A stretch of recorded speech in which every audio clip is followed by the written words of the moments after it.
Hello, this is the Free Market Roadshow, and I'm really happy to have President Joseph Lehman from the Mackinac Center with me here. Thank you for hosting us. It's a pleasure. It's the first stop of the Free Market Roadshow 2024 the in first the stop. US. Excellent. Yes, The inaugural stop. Exactly. We are ready for the tour.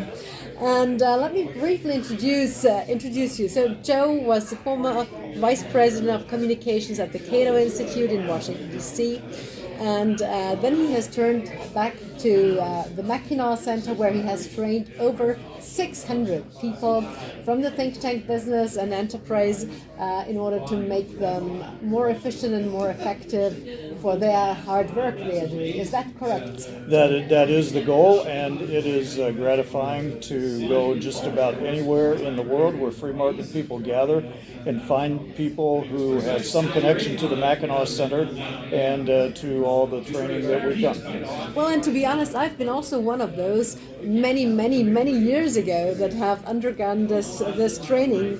Back then, Larry Reed was the president, That's right. And you were already on the team. Right, that's right. And that training, as I recall, was in Midland, Michigan, our headquarters, and we used to bring people from around the world, 20 or so at a time. And we did that because we knew that our ideas were good, and we knew that the world needed more of our ideas, but we weren't always good at advocating for those ideas and getting them successfully into the policy-making process where lawmakers actually live. Every policy idea has to go through a political process, or it just remains an idea. Yes, actually, indeed. I mean, at least our think tanks have undergone a long way and have now collaborated finally in a very successful way. Because, the free market has always preached division of labor, Yes. but unfortunately, many people have not done it, and now I think it's much better. Do you see this as well? Yeah, it has changed, and some of the change was by design, some of it was by pure reaction to the changes in the world. And when think tanks, you might say, when they got their start, they were an alternative to, frankly, what universities probably should have been doing. But they had fallen away from embracing free market ideas and were putting out a lot of other things, and there was no effective counter left from academia. So the think tanks originally began rooted in academia, but studying market economics, and for years it was just enough to be an alternative and independent voice. Journalists found that interesting. Lawmakers found that interesting.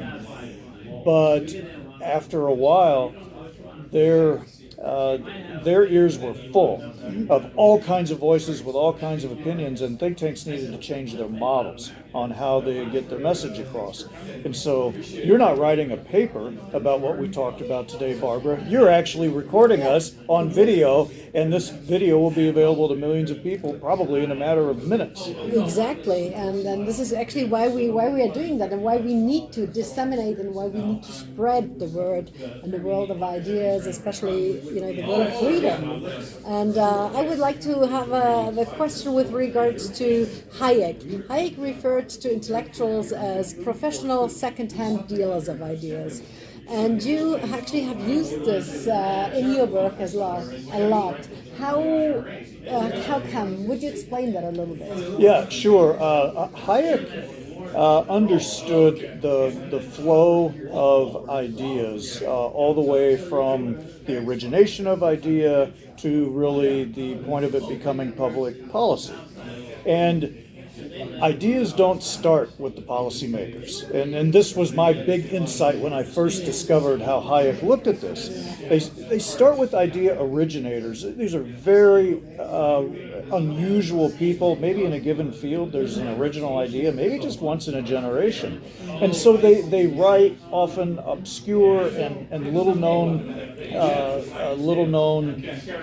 things that are understandable only to other highly trained academics. But then Hayek said it is the intellectuals, or as he called them, the secondhand dealers in ideas. He didn't mean the junk men of ideas. It wasn't a pejorative. He meant people who could take the complicated and esoteric writings and make them more available to a broader audience, make them more understandable.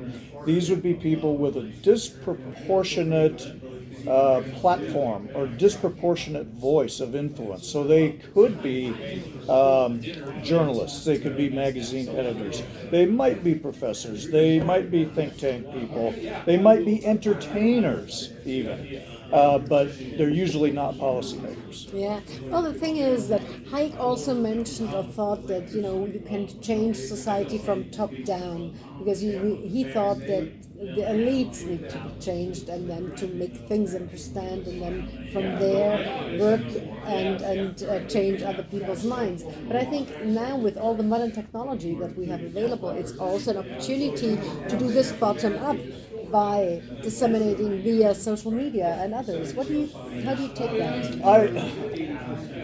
I think Hayek was at least partly right and maybe mostly right about ideas having to come from the top down.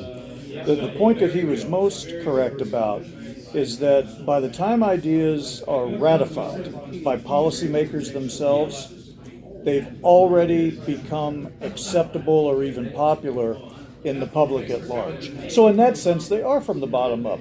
At least in a democratically run government or society, politicians aren't giving the people something and then hoping that they like it. Politicians are wondering, wonder what the people want. I'll give them some of that if I want to get elected again. So in that sense, it is from the bottom up. And it's our job as the secondhand dealers in ideas to influence the public at large. Right. I would like to quote you, and in an article titled "Lessons from 25 Years in the Freedom Movement," you mentioned the following, and I quote: "Lawmakers typically do not lead social change, even when passing landmark laws like the Civil Rights Act. Rather, lawmakers ratify what the public has already indicated it will demand or at least accept." So for almost 20 years, the majority of Americans have been in favor of deporting those residing illegally in the country. How would you explain that? How would I explain why has it taken 20 years? Yeah. Well, because sometimes it takes a long time. So we can think of other great movements in history, whether they were successful or unsuccessful. Think of even the organized labor movement itself, okay, which in the United States was really solidly codified into law in the 1930s, particularly with the Wagner Act in 1936. There had been labor movement agitation going back to shortly after the Industrial Revolution began. And so it really took decades for things to finally coalesce. Some movements can be much faster. Look at the movement to accept gay marriage, which in a period of, on most people's radar screen, that happened in 10 years or less, even though there were some working for it for more decades. Milton Friedman said that it is only a crisis that produces real change. And it doesn't even have to be a real crisis. It can just be a perceived crisis. But it is the crisis that comes that all of a sudden brings about the change. And if ideas are ripe when the crisis comes, you'll get a new crop of ideas. Then you speed it up and create opportunity. And so what is these days, what do you see, what are the opportunities from our movement, from the think tank movement, in order to influence and at least make people aware of the most important values: freedom, responsibility, self-achievement? I'm very encouraged by the movement and the growing appetite for more educational options. And it was a crisis. The COVID crisis and the lockdowns around the crisis, or the lockdowns around the virus, that forced parents all at once to notice that their schools were not serving their kids very well. And not only did the schools seem to lose interest in even attempting to educate the kids, when they were educating them, the parents had a front row seat for the first time because it was broadcast on video into their kitchens and living rooms and bedrooms. The parents found that, and it's no coincidence that shortly thereafter we had an explosion in school choice policies across the United States at least. And now, when you look at the technology that is available on the individual level, we have nascent AI. We have the ability to learn anything at any time on YouTube. We will see people bypassing the education monopoly, just like the Uber passengers 15 years ago. They said, "I'm not going to try to fix the cab companies. Yeah. I'm just going to call an Uber." Yeah. And they're going to get where they're going. So it needs an external shock, in other words, to get things moving and going. Yeah, things will get moving and get going, but the external shock doesn't guarantee that things will move in the right direction. So the Schumpeterian moment is not always needed, or what do you Well, say? it's inevitable. It may whether it's needed or not is irrelevant, but it is inevitable. So we look at the financial crisis of 2008. You know far more about this topic than I do as a central banker, but that could have been a moment when we collectively realized that, the problem is too much regulation. Instead, we got way more regulation. And the crisis came, but the movement was in the wrong direction. Yeah, and debt was also sovereign debt, but also private debt was an issue, and we still haven't solved that. Haven't solved that. We could be headed back toward it again. I mean, look at the U.S. budget. Look where you are heading. I think you would rather better comment on that than I do. I don't have anything good to say about the United States government debt, but I'll just say this. I remember when people used to think $1 trillion was a lot of money, and now, we're in debt tens of trillions of dollars.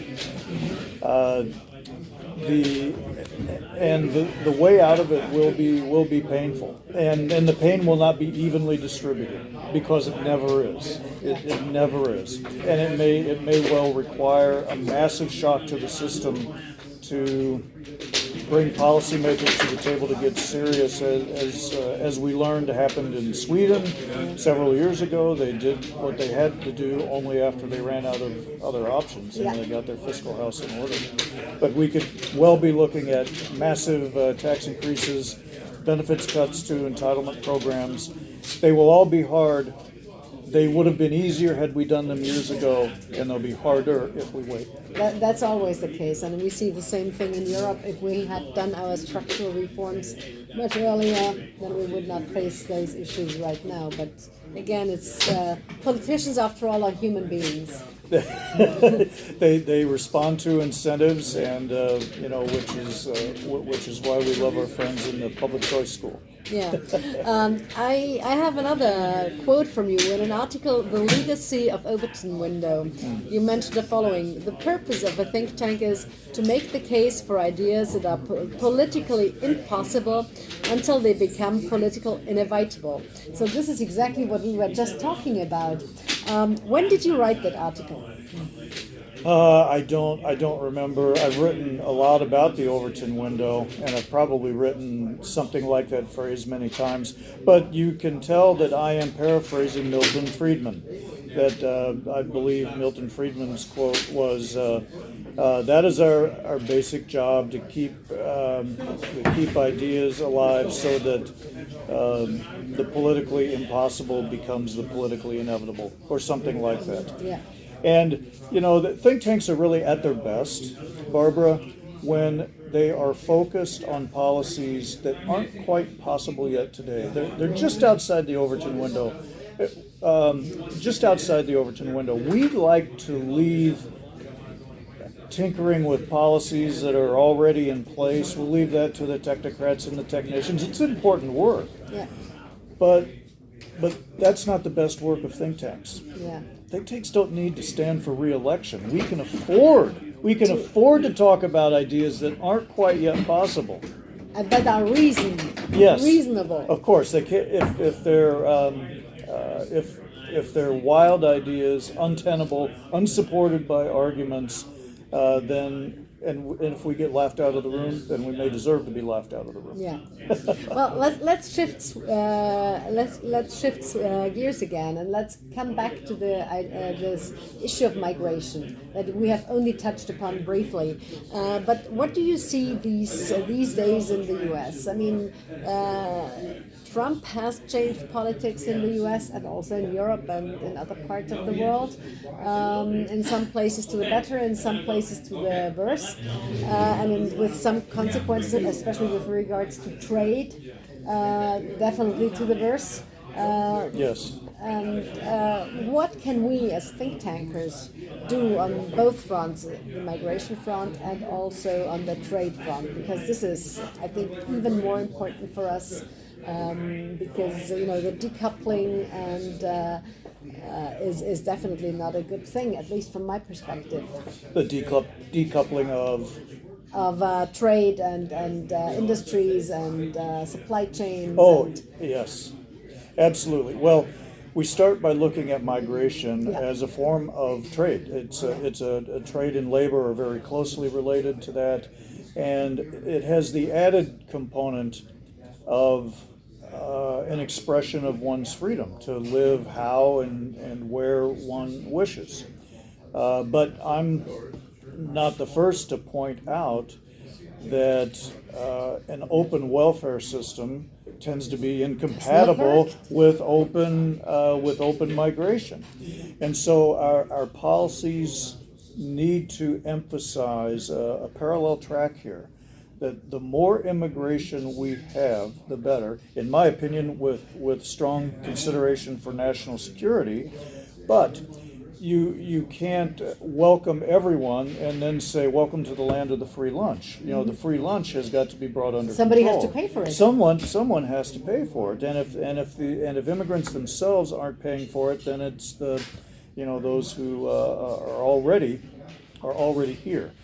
So this is immigration has always been a fraught issue, and I think because it can sometimes masquerade as something people don't like to talk about, maybe their own prejudices against people who are just different. They just come from different cultures than the culture they're entering. But in my view, and happily a view embraced by many economists, the strength of the United States is so much because it is a collection of people from so many cultures who integrate into one. Who integrate, but not homogeneously. It's a pluralistic society, and with the main emphasis on we don't all have to be the same in order to live in peace. We can live in peace with one another. We can trade with one another. We can be neighbors. We can worship nearby without killing one another. We don't want principled critique of immigration to be a disguise for prejudice. Yeah. That would not be right or productive. What we want to do is we want to build upon what made the United States great. Part of what made the United States great was a commitment to a common set of principles that if you believe these principles, you can be an American. If you're in France, I don't think you can be a Frenchman if you just move to France. You're always a foreigner. You will have to integrate. You will have to speak French. You will have to adapt the culture in order to be a real French.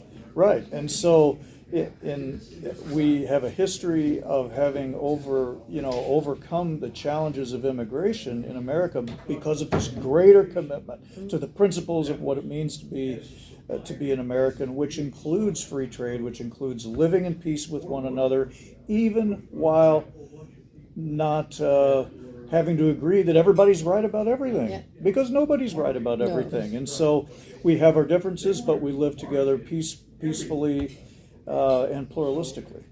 Well, thank you very much for your comments and for sharing the time and your ideas, and congratulations on the great work you have been doing over the past decades, actually, on the freedom front. And we're looking forward to many, many more years. Thank you. Yeah, thank you, Barbara. Thank you very much, Joe.